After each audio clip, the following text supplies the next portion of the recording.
All right, good evening. Happy Friday to you. This is not our normal time for Coffee with Coach, but this is the only time that I get these two together in a spot to talk cheerleading. We are talking WHS, WJHS cheerleading, and got some competition season coming up. All of our fall sports are slowly coming to an end, and their season is going to kick up along with basketball. So we'll start with Coach Ashley talking about your junior high squad a little bit, and then we'll go to the senior high squad. Go for it. So All right. talk about your squad a little bit. Okay. Well, this year I have,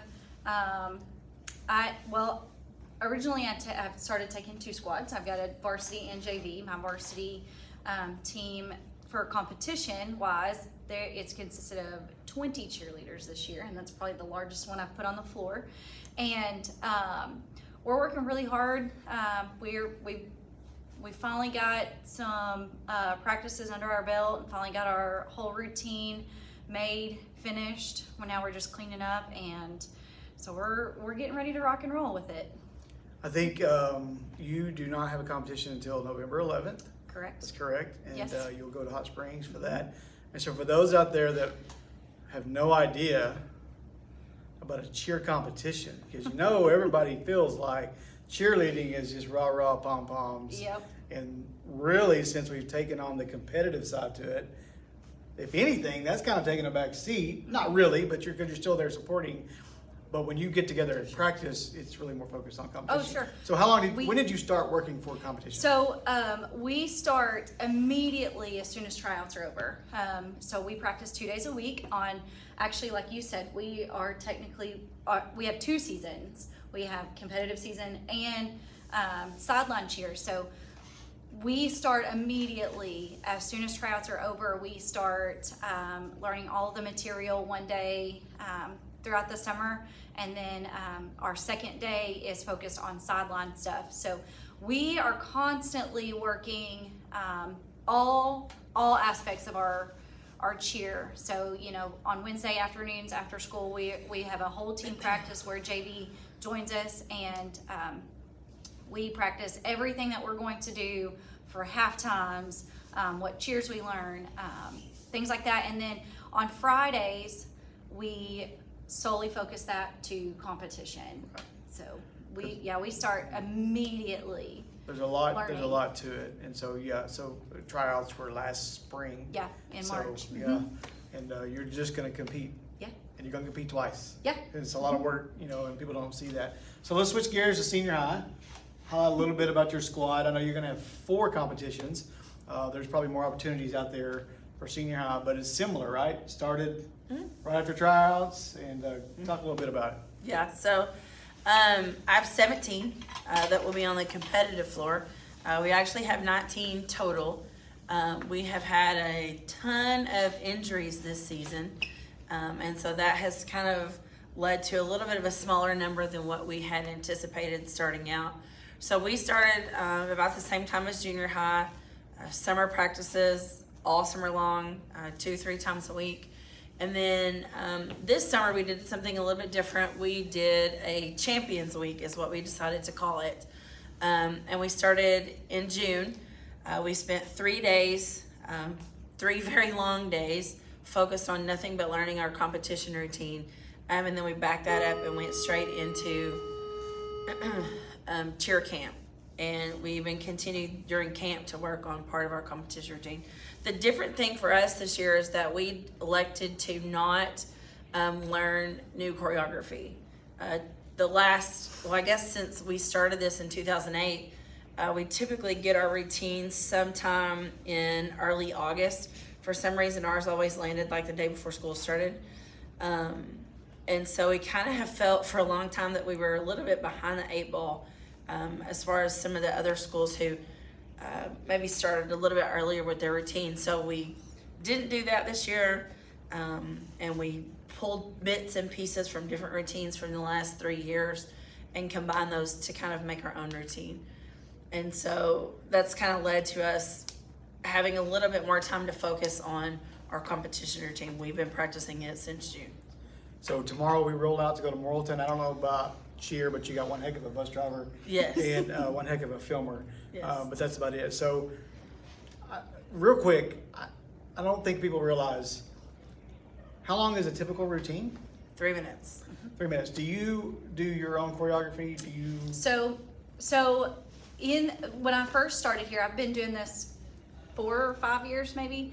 I get lost with Right. times. I can't ever keep up, but we started and we've kept very similar routines. Now this year, so what happens is you have what's called a band chant, and then you have a situational sideline, which is where they give you an offensive or defensive cue. That just means that they know that when we're at a football game, that we know what the announcer is saying, even if we can't see the game. So we have to know different cues, whether we're on offense or defense. So that allows us to call it an offensive or defensive cheer. So we have that. Plus we go into a second cheer, and then we have what's called a fight song. You can use your own fight song. We elected not to. So we have used the same fight song for the last 4 years, and then actually we stole a senior high routine last year. And Right.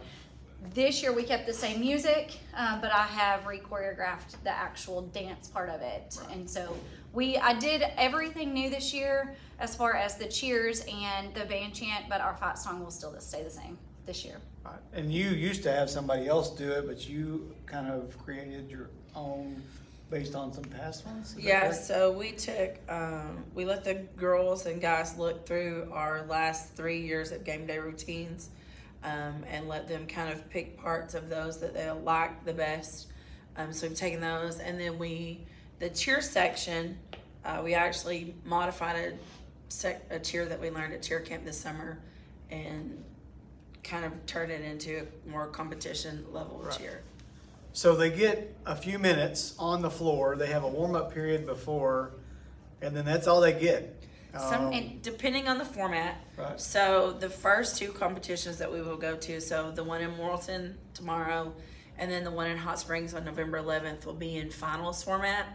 So we will go out and we'll perform the entire 3-minute routine.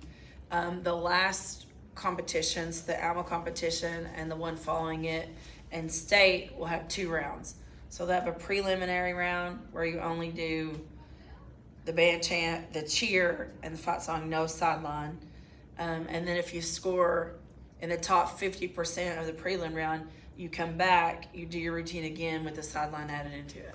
And the hard thing with cheer is, in a normal competitive sport, it's determined by points. Well, if you, like in basketball, if you score a basket, that's a clear, Right. there's a clear winner.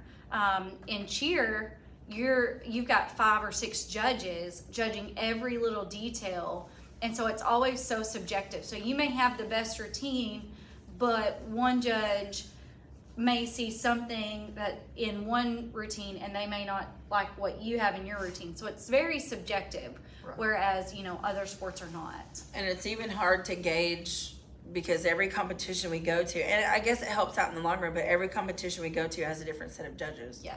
And so you may go to one competition and they'll say, oh, we didn't like your band chant, or you need to add more levels or ripples. Right. We may go to the next competition and they may praise us for levels and Yeah. ripples.